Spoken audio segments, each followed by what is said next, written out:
how it's been at Comic-Con so far. Yesterday, you got up in front of 1 million people and said, "You'll forget about me."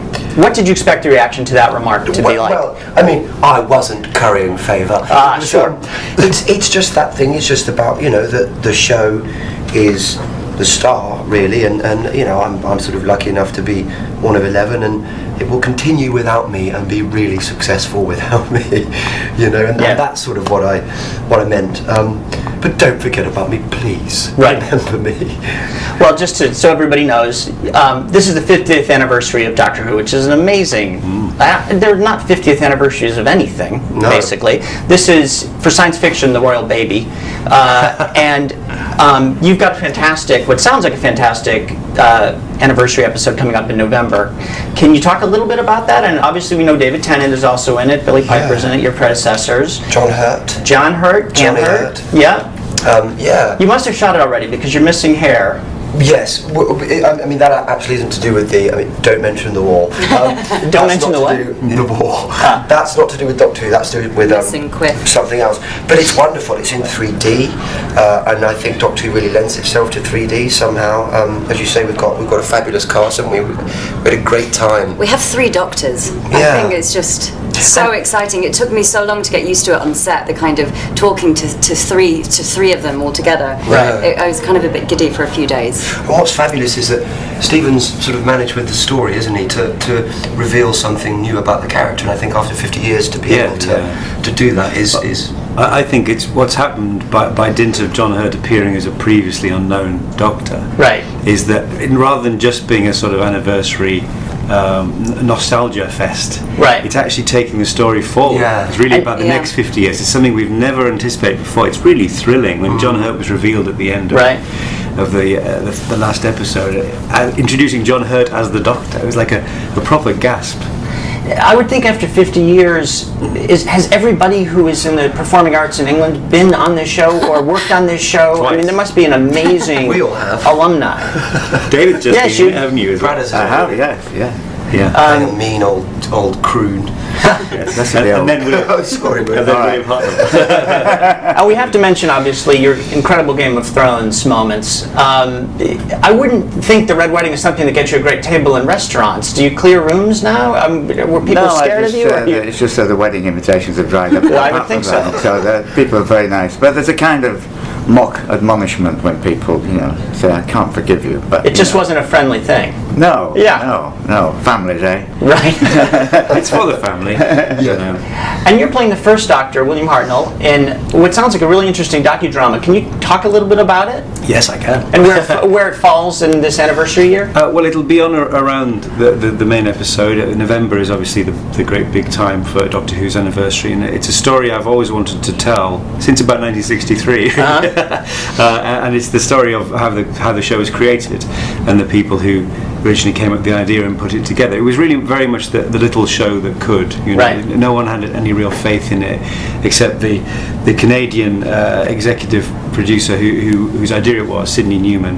He was an amazing ideas man, and they didn't really give it any money, and they cast William Hartnell, who is a 55-year-old actor who was always used to playing very gruff sort of sergeant major parts, and he got this part.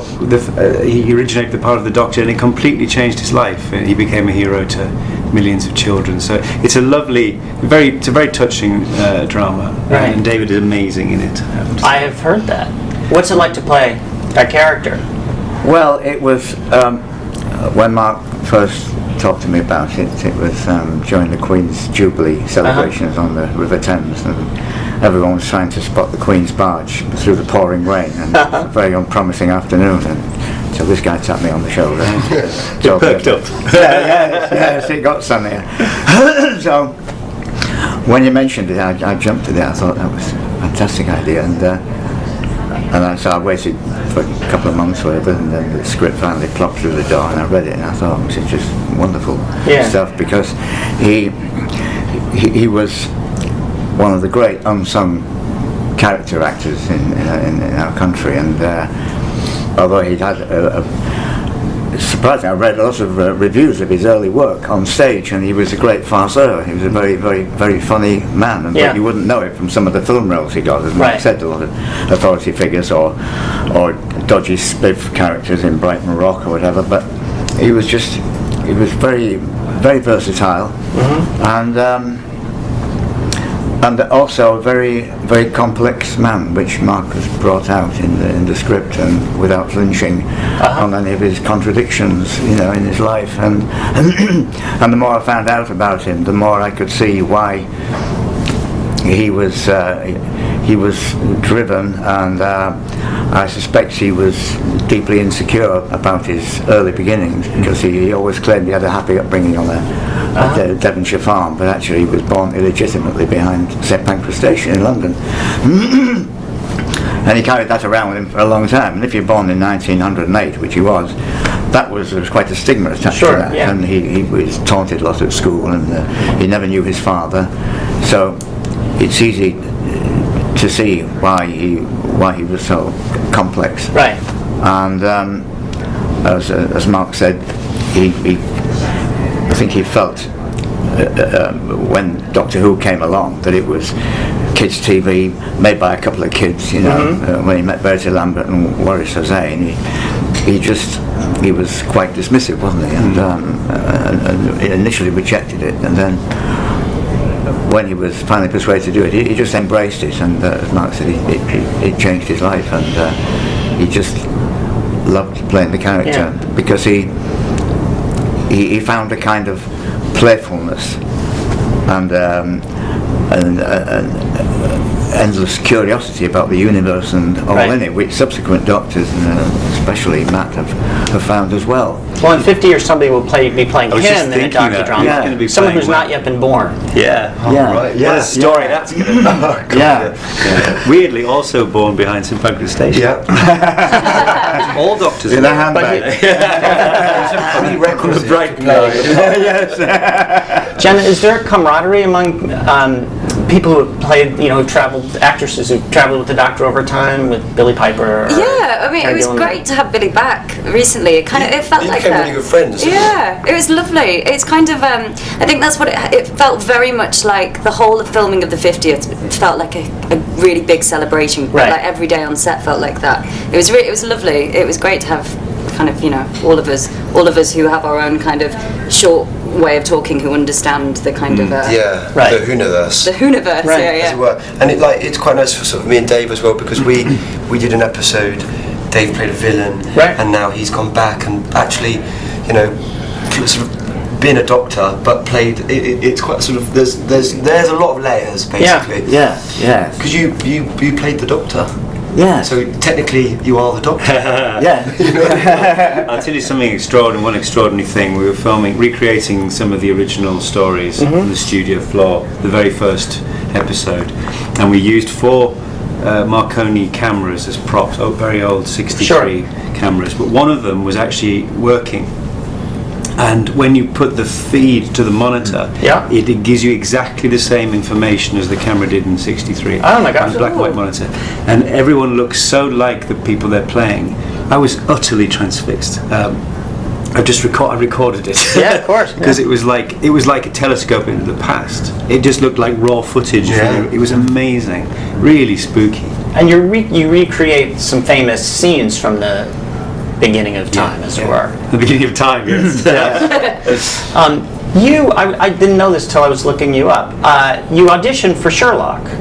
Yeah. Not for Sherlock, but for Watson, which seems crazy even to me. First person Mark we saw. was sat across the table and didn't give me the job. I just and knew. They gave it to a far better actor. So to be clear on the connections, you also write and produce on Sherlock, which is also a great work by Stephen Moffat. Stephen Moffat, yes. And Matt came in. He was the first person we saw for Dr. Watson. Was I the first person you saw? Through the door. I remember walking out of that station and seeing you hovering in a newsagent's. Looking at my nerves. It's funny. I'm sure you do all kinds of things. It is hard to imagine you in that role. I thought I gave a bloody he could audition. Well, and- Yeah, no, he apparently did. you did not. He really did, but he was the consensus immediately was, well, he's really much more like Sherlock Holmes. Right. Yeah. So 3 days later, he was the Doctor. Yeah. which is the That fast. Was it really that fast? That was a good week for you, wasn't Well, it? it was- That's not a bad from that second audition, prize. Kind of Stephen, I think he said maybe get him in for Doctor Who. I think he said something lodged at the back of his mind when he. Yeah, and it's then, it's an odd thought. No. and we all sort of came back and, and then I got to work with Mark anyway because he's written sort of 4 or 5 episodes Yeah, of Doctor sure. Who. So it's all come full circle. One of the things that amazed me about you two when you came on is how, tell me if I'm wrong, and I'm sure I'm not, that people embraced you immediately. That even though you were following people who were beloved in their own rights, it was just immediate. I felt like you in particular. Yeah, I think Jenna really. You were a really, little weird, so it Yeah. did take a little while to go, wow, this is a different energy I haven't seen. Yeah. I take this as a You compliment. were. You're a little weird. You're a little weird. Well, I'm not the first person to say that. I mean, it's a No, compliment. no, It's no. some- True. Yes. Let's just say a lot weird. A lot weird. You're a lot weird. Yeah, okay. But I mean, you played a few versions of the character, so you've gotten your feet wet. But you just seemed like you owned it immediately.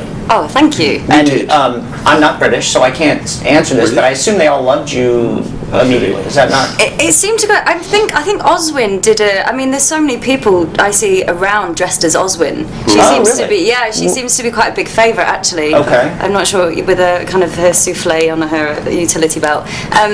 But it's felt like a very nice reaction from where I've been standing. Brilliant. Yeah, like it was an amazing sort of achievement because Karen and Arthur Thank goodness. were hugely popular, but from immediately from your appearance in Asylum of the Daleks, there was an immediate yes, and that's really hard to achieve. It's a very strange thing though, because when that was aired, we were in Cardiff every day. We were in the studios when Right. we were still filming. So you're very sheltered from. You don't know Yeah. the reaction. Yeah, and it's a strange. It kind of feels like our home, and you forget sometimes. I that remember it was- when we watched it. Remember we watched it in that theatre together Yeah. in Cardiff. What's and that? The first? we did a Yeah, cast and crew We screening. did a cast and crew, and Jenna was like, you were like, you just didn't really want to watch it. Yeah. But that was exactly the same for the 11th hour. Yeah, Were you yeah. there for that? Yeah, yes, right. And me and Stephen sat next to each other. This was my first episode, and it's quite it's always a weird thing, isn't it? Watching yourself in a room full of people. But Yes. I think especially when you're playing parts that are. It's seeing as yourself, it were. yeah. There's such a kind of an image of Doctor Who, and then when you suddenly see yourself in this, it's quite strange. It's weird. It's weird. What was it like acting with David Tennant? Fabulous. We got on like a house on fire actually, Yeah. and he's a lovely man. Yeah. And what a fabulous doctor, and I think. So much to look forward to in the 50th. Yeah, I think so. And John Hurt, I mean Dave knows John as well, and it's he just has to sort of. I mean, me and kind of David Tennant climbing the walls, waving our arms around, flapping around. John just flicks his eyes, and the camera goes, "Yep, that's what." That's Is what it- I want to see. Is Doctor Who more popular now than it has been ever? Oh yeah, I would. It say. is, right? I mean, one of the to me is. I know that it's. I'm sorry. That it goes even younger than it ever did, probably. Yeah, and and a much broader spread. I think. Right. I was a very old school fan. I loved the show since I was very small, but I never really thought it would come back. But when it did come back in 2005. The idea that it would actually be bigger than it was when I was a child was inconceivable. Right. It really is. It's incredible to see all this here at Comic-Con or the proms and Will just Jenna- amazing reaction. Will Jenna get to pick the next Doctor? I think she has. You have the sole vote. Who is it? It's down to me. Yeah. I'm casting at the moment. Yeah, it's very she's going to spend a lot of time with the Doctor, so it's all done. You will stay on. I'm here for Series 8. You're not going to abandon the fans and break the hearts of nations everywhere. I'm not going to abandon the fans and Okay. shave my head. I'm I'm joking. Actually, we could just put that onto there. Thank you so much for coming here. Thank you. Being at Entertainment Weekly Studio. There's a lot more coming up on the Entertainment Weekly Lounge, so stay tuned.